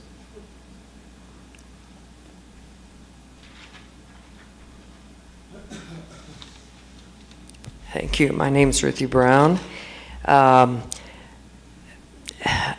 I've been giving this water thing a lot of thought, especially because my husband and I have dealt with water for 25 years. And Larry especially has traveled the country and China and Greece and Jamaica and most states in the country dealing with water issues. And only now, in the last 3-4 years, has he got our own San Luis Valley farmers using magnetics on their sprinklers to cut back on water and surface tension. So we've been very aware of water. That being said, I have real problem with a voluntary, every other day type of watering thing because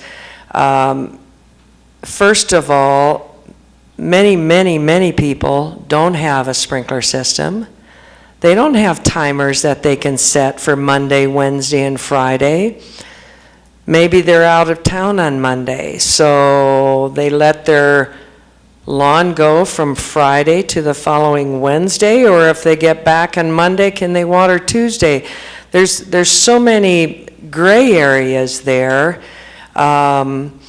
Even this last weekend when we had that glorious rain on Sunday, well, now you can only water Monday, Wednesday, and Friday. So, but if you don't water Monday, then you can't water till Wednesday. So you're asking people not to water Monday and Tuesday and Wednesday. Sometimes that works on some plants and sometimes it doesn't. So it's real gray. And when I listen to Heather talk about Kentucky bluegrass not being drought tolerant, well, I've always learned that it was. If you water right, if you mow right, and if you fertilize right. So it seems like maybe a lot of education is a continuous thing, and we all assume that everyone reads a newspaper, everyone's on Facebook, everyone's online, everyone listens to the radio. Well, you know what? They don't. And so education, I mean, Jan happened to stop by today, and he was driving from the recycling center, and 4 people were watering in the middle of the day. So who are we going to hire to spend the time to go talk to those people? Are they homeowners? Are they renters? Or is it the neighbor kid or whatever? But I think if we encourage everyone to pull out the grass and put down rock to save water, then we're going to make it 10 degrees hotter in Alamosa. And so I do not believe that's the answer. When we talk another gray area, watering sidewalks, because I do like to wash my sidewalks. I like to wash the spit off. I like to wash the dog urine of the people from the homeless shelter walking their dogs back and forth. My grandchildren play on those sidewalks, so I like the spit off and the pop and the lunch. So am I going to go to jail because I like my sidewalk clean? Or how about if someone cuts back their water usage from last year, we give them a rebate?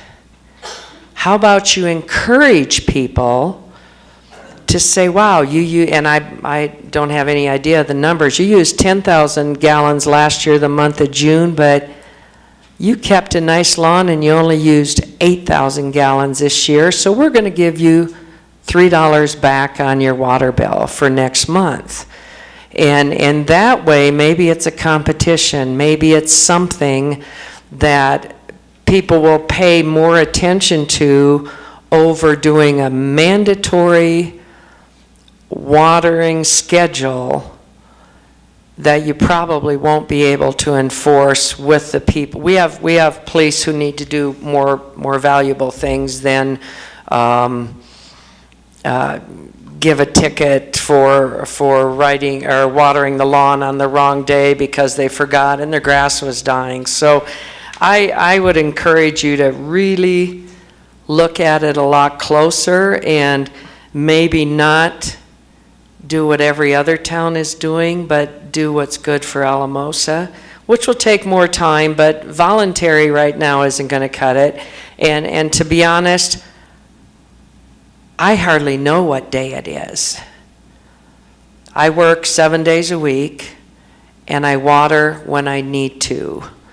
I try not to overwater. I have timers on all of my hoses, but I don't know most of the time if it's Monday, Wednesday, Friday, Tuesday, Thursday, Saturday.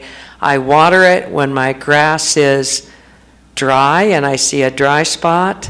I water my flowers when I plant. I saved water. I didn't wash my hands when I came here. But it's more complicated than every other day, in my opinion, so. Thank you.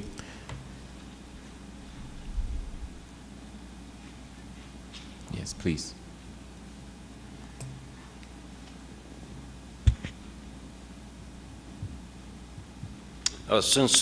I'm Don Thompson, live at 924 8th Street, and gives me an opportunity to brag that other than a couple of months in the summer, we use 1,000 gallons a month. There are ways to save water. And Ruthie, the person that uses 8,000 gallons this month instead of 10,000, they get their reward because their bill is smaller. Since the ordinance actually has to do with water waste, I would assume that most people would support it, and telling people what constitutes water waste will hopefully keep people from doing those things. We all know we have a limited supply of water. As we grow our population, that means we've got to reduce our individual use to make it go around. So I would wholeheartedly support this ordinance. Thank you. Do we have anyone else in the audience with any other comments before we close the public hearing? Okay, at this time, we will close the public hearing and bring it back to council. Councilor Hensley, you're up. So I definitely heard what you had to say, Ruthie, and I think, so there's nothing on here that I can see, and maybe I'm misreading it, that says Monday, Wednesday, Friday. It's 3 days a week. And I think it's the way, I think our intention when we put this together, we know it's going to be hard to police, and if we made it a policy that was not a voluntary thing, we realized that was going to be an issue too, to how to police that. It's similar to the other ordinances. If there's an issue, if somebody reports that there's bushes that are overgrown, things like that, then they'll come and handle it. So I think if somebody sees something where somebody's really doing an awful job and, I don't know, have their sprinklers on for a really crazy amount of time, that's where that happens. I think so I don't think it's somebody sitting there, it's that voluntary of being very, being aware. And I think that there's that pressure if everybody's sort of being aware. So if you end up, your grass is dry or somebody's grass, or we've had a real dry period and somebody waters 4 days in a week, I don't think anybody will really frown upon that. It's that idea though, if you're watering and there's water flowing everywhere or that type of thing. And then also even with, I totally agree with you on the sidewalk idea, but it does appear to me though that if it's something that's a safety concern or something that you can't do by brushing it, that it would be okay to use the water too. So I think the way we were going to start this was the idea of some common sense and that idea of it's not to police every second. So I definitely hear what you're saying, I get it, but I think that idea of just that we have that awareness and try to work on it. That's how I took it. Thank you, Councilor Hensley. Councilor Daniel? Thank you, Mayor. So I think there are two things happening, and so I just want to maybe clarify that, and maybe not. But this is to define what wasting water is, and not to talk about the voluntary resolution that we've already passed. Mm-hmm. So the voluntary stuff, there isn't going to be any enforcement of that. There will be enforcement, though, of water wasting if we pass this ordinance, correct? So that's the... That is correct, but as Councilor Hensley, it is similar to how we do other nuisances, which is, if we see it or if someone complains or those types of things. And so the other thing that I wanted to say, Ruthie, is, thank you for bringing those up. I've heard from several people who have the same challenges you said about your sprinklers, or like if it rains on Sunday and I can't do this on Monday. I do feel like it's going to be, let's talk this through. But I appreciate really the perspective about what maybe there's something different to look at. And I don't think anybody on council would be opposed to looking at if there's a different idea or something like that. I think we would all be willing to entertain that. So thank you for those things. I just wanted to make sure we were all on the same page up here. So thank you. Thank you. Councilor Brawls? Yeah, I just want to comment on the difference between voluntary and mandatory. Whether it's voluntary or mandatory, you still have the same issues. If you make it voluntary Monday, Wednesday, and Friday, or mandatory Monday, Wednesday, Friday, you still have to keep track of the days, and you still have to monitor how much water you use. So, I think it's still, I don't want Alamosa, or at this point, our police department to be the water Gestapo. I think it's better to work, educate, work on a voluntary basis. Yes, it's slower. Yes, there's going to be abuses, but I think in time, I think our people will come around. And I mean, that's my expectation. Thank you, sir. Councilor Vio?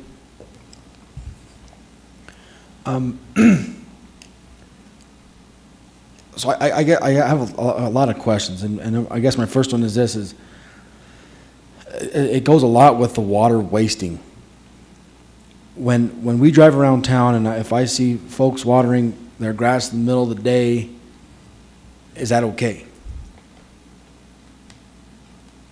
I think that's important when you get to the language that's in the ordinance, which is more specific than the quick language that's included in your council communication.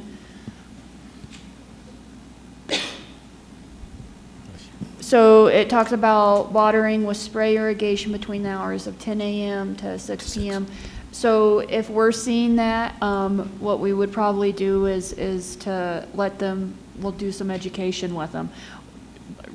I just, my concern is this, that if we pass this and it goes through, are we passing this thing with fidelity? You know, or is it just, well, you know, but I personally think this is a huge deal with, you guys saw the graph. It's one of the lowest snow years, water years in our mountains in a very, since 2002. And if we do this, if we pass this, I think there needs to be a huge emphasis on education and getting people to follow this, and not just a flyer in a water bill.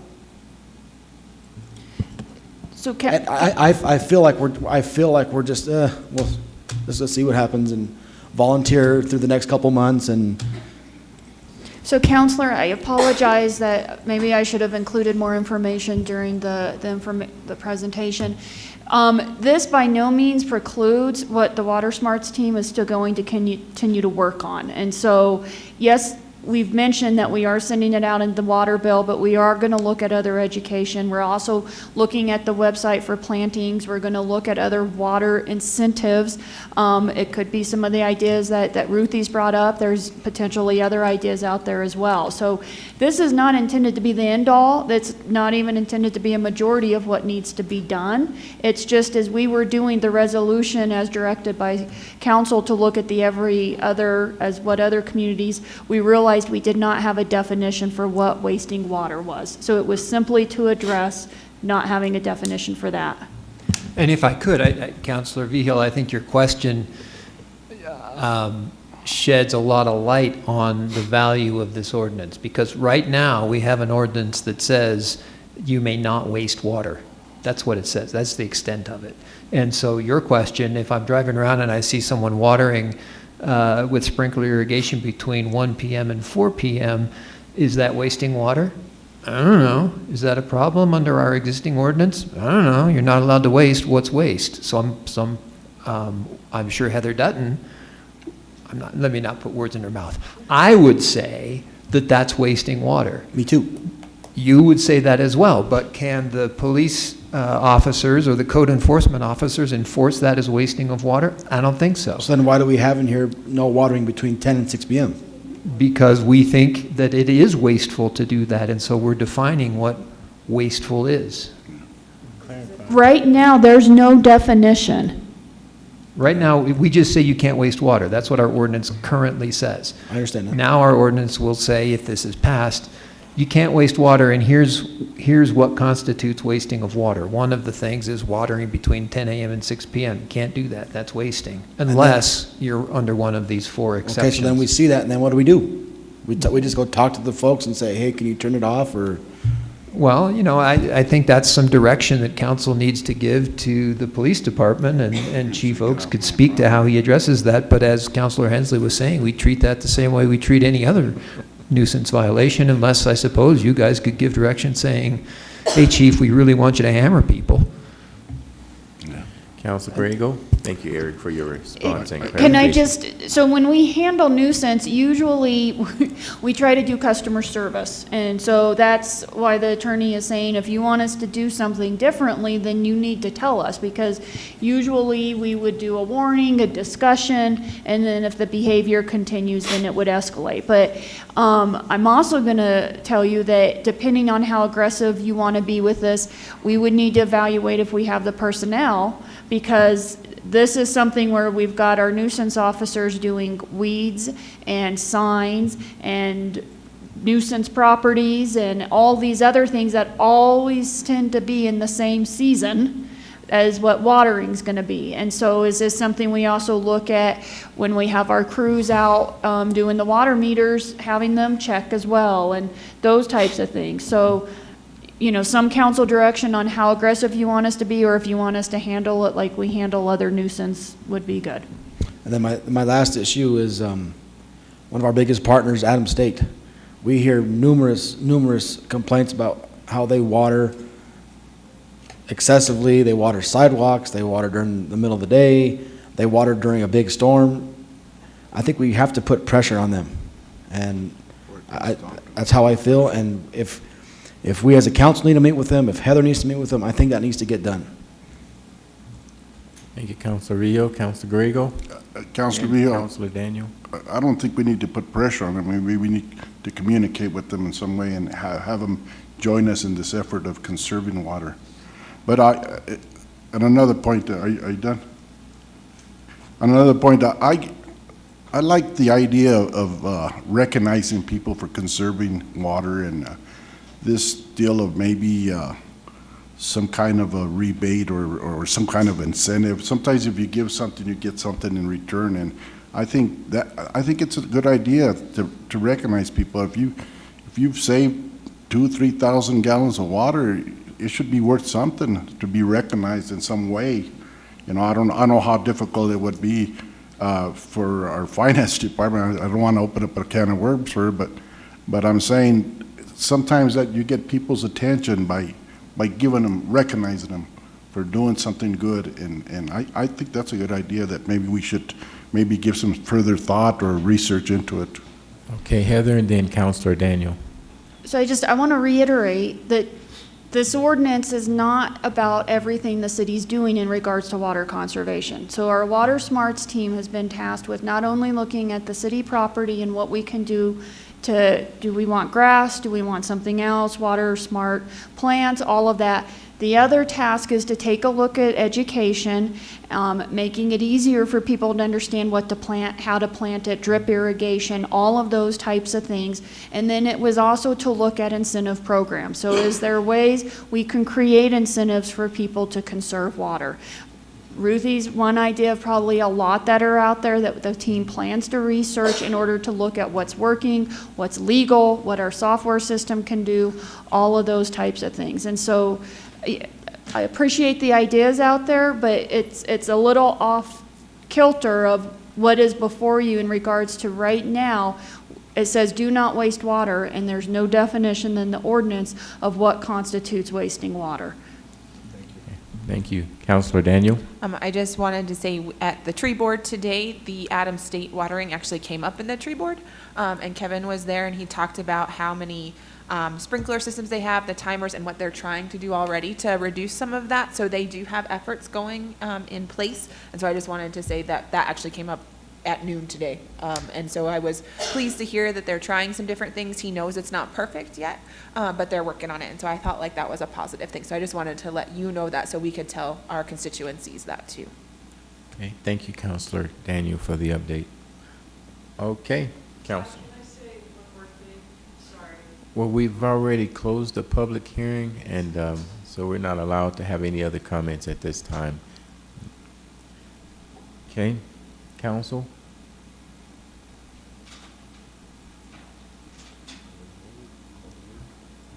Okay, go ahead, Councilor Daniel. Mayor, I move that we approve ordinance number 16, 2018 on second reading. I'll second. We have a motion and a second. Is there any further discussion? If not, start voting, please.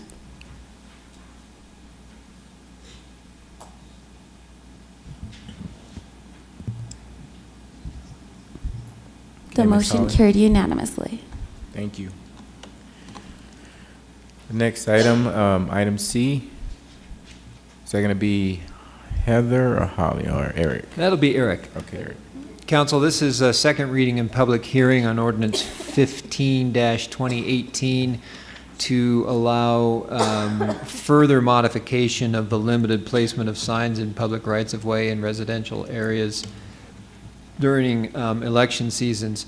What we, as we discussed at first reading, what we discovered when Colorado changed its method of doing primary elections rather than caucuses is that our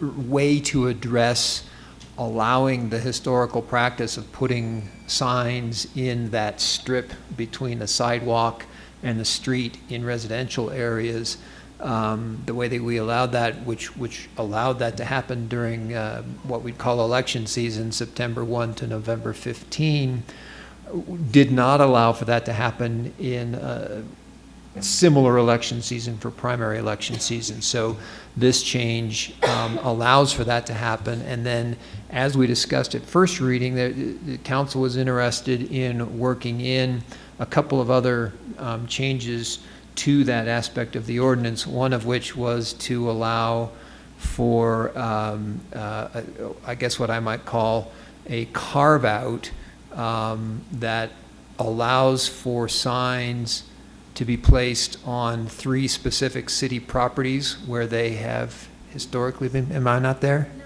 that's not. I'm jumping ahead, so that one's coming up for you. This one's simple. This one's just the residential area and allowing it for the primary election season as well as the general election season. You're going to see another one about carve-outs.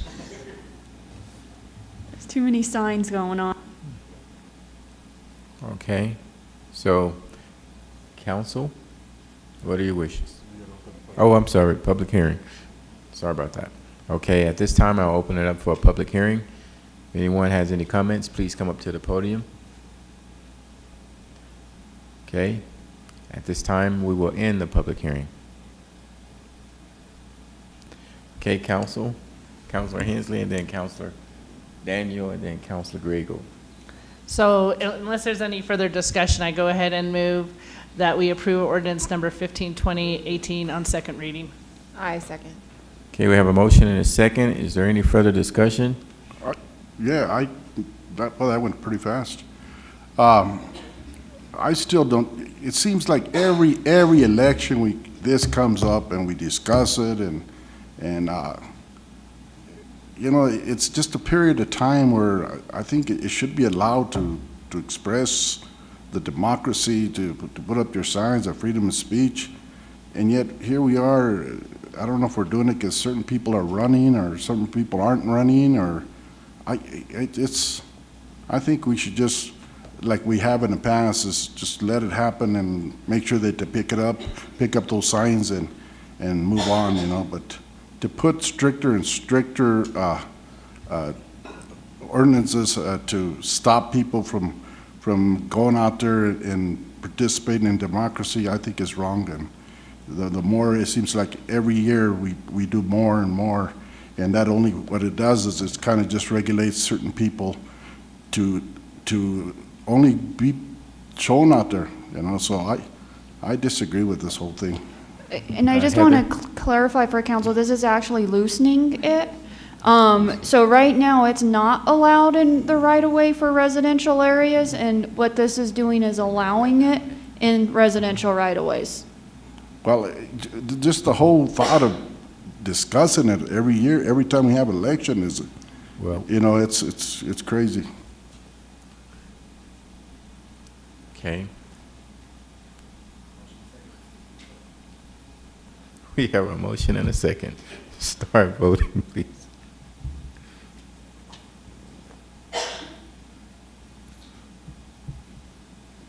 Ms. Holly? The motion carried 5-1 with Councilor Griego casting the no vote. Okay, thank you. All right, up next, looks like we have committee reports. Do we have any committee reports? No? Okay. No. I do. I'd like- Okay, Counselor Daniel? Thank you. You're So I welcome. talked a little bit about tree board today, and those minutes will be available at the next meeting, I am sure.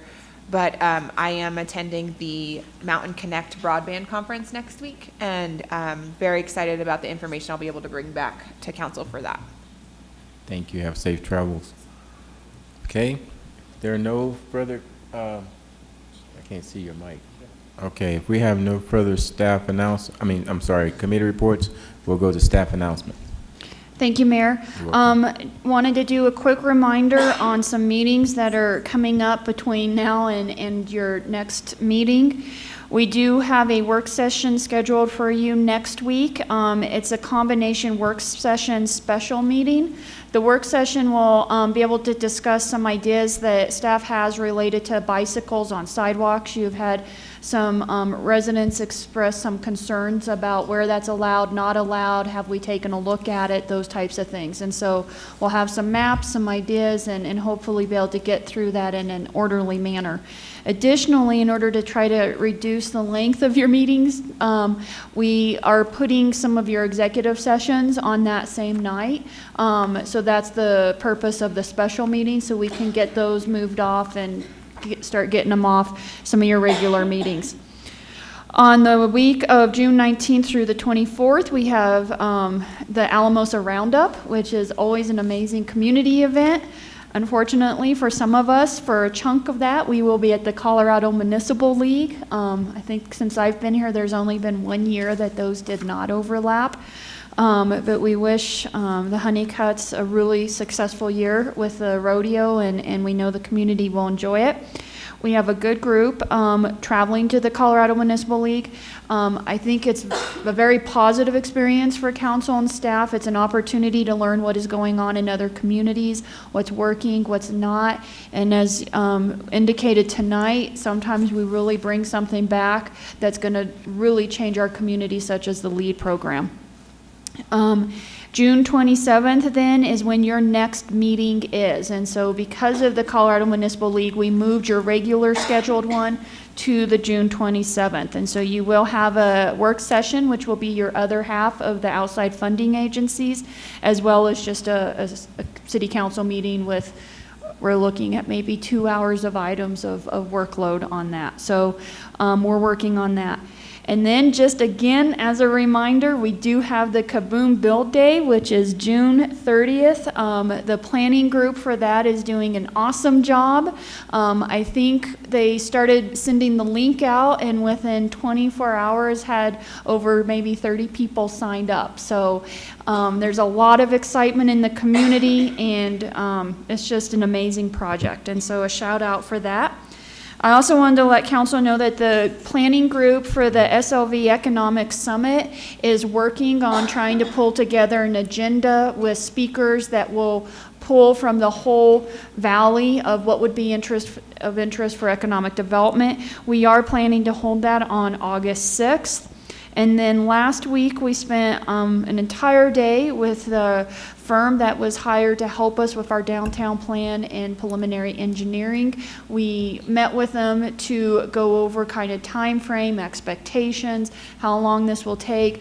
We then spent about 4 hours walking the downtown with them, and then they also then met with our steering committee following that, making sure we have the right people engaged, the right meetings planned, and that type of thing. So we're very excited to get that up and running. Once we have a more specific calendar for that outreach, we're then going to plug in our outreach for the ranch plan and the outreach to the public in regards to what they'd like to see out on the ranch and all of that type of stuff. We just don't want them to conflict from a workload perspective and to wear out the public on giving what their opinion is. So once we get that firm calendar from them, we'll be able to start working on the ranch plan rollout as well. And I believe that's everything from a staff perspective. Thank you, Heather. Okay, up next we have local liquor licensing authority actions. So Eric or Holly? This one, you just guys need to adopt the written findings and conclusions on the liquor license application for Alamosa Bowl Family Fun Center. You guys had their hearing at your last meeting, and their application was accepted administratively on March 20th. The needs and desires was held at the meeting on May 16th. At the conclusion of that hearing, you guys voted to approve the application, and you guys just need to adopt the findings that reflect the same action. Okay. Council? Council Grego? I'll make the motion, we adopt the findings. We have a motion Second. and a second. Is there any further discussion? Let me just say something briefly, and I can say this because I'm the one who did it.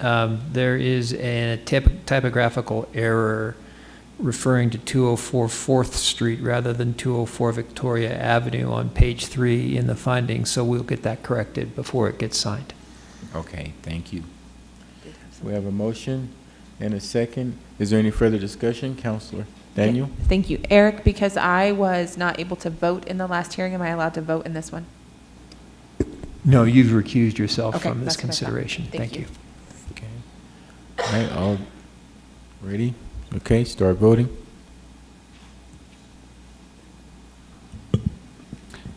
The motion carried unanimously with Councilor Daniel abstaining. Okay, thank you. Next, we have council comments. I think you, I'm consent sorry. calendar B. All right, sorry about that. Consent calendar B. Mayor, I move that we approve consent calendar B. Okay, I second. we have a motion and a second. Any further discussion? All right, start voting, please. Thank you. Okay, Ms. Holly? The motion carried unanimously. All right, thank you. Up next, we have council comments. Councilor Vigil. Thank you, Mayor. I just want to acknowledge and recognize and thank the Colorado High School Coaches Association. For the last 3 or 4 summers, they've had their all-state games here. And it's hosted by Adams State, and they have all-star games for boys and girls basketball, cross-country, football, softball, cheerleading, volleyball, and wrestling. And these are folks from all over the state of Colorado, and they've been coming here every summer because it's a great place. Adams State has a great venue. I don't know if they're coming back next year, but that's just added economic development to our city, and I just appreciate those guys for coming back. Thank you. Thank you, Councilor Vigil. Councilor Daniel. Thank you, Mayor. I mentioned it earlier, but the Center for Restorative Programs annual fundraiser is this weekend.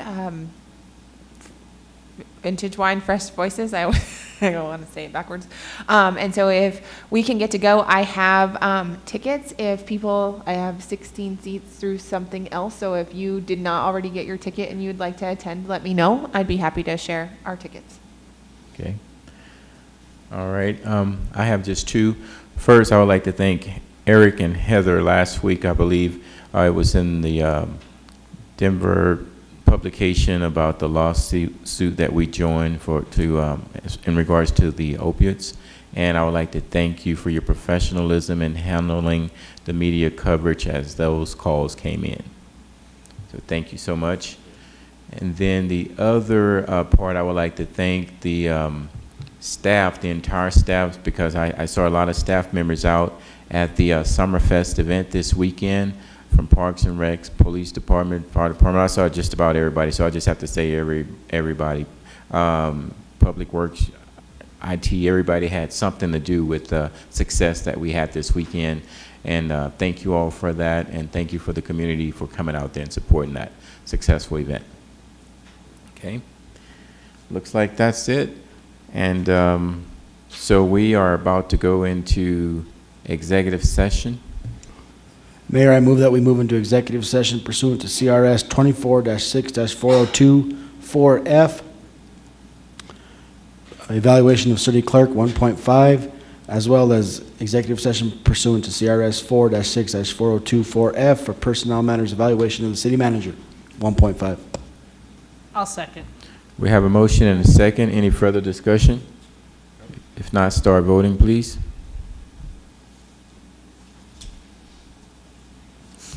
Okay, we are going into executive session, and once we come out of executive session, we will not discuss any further business.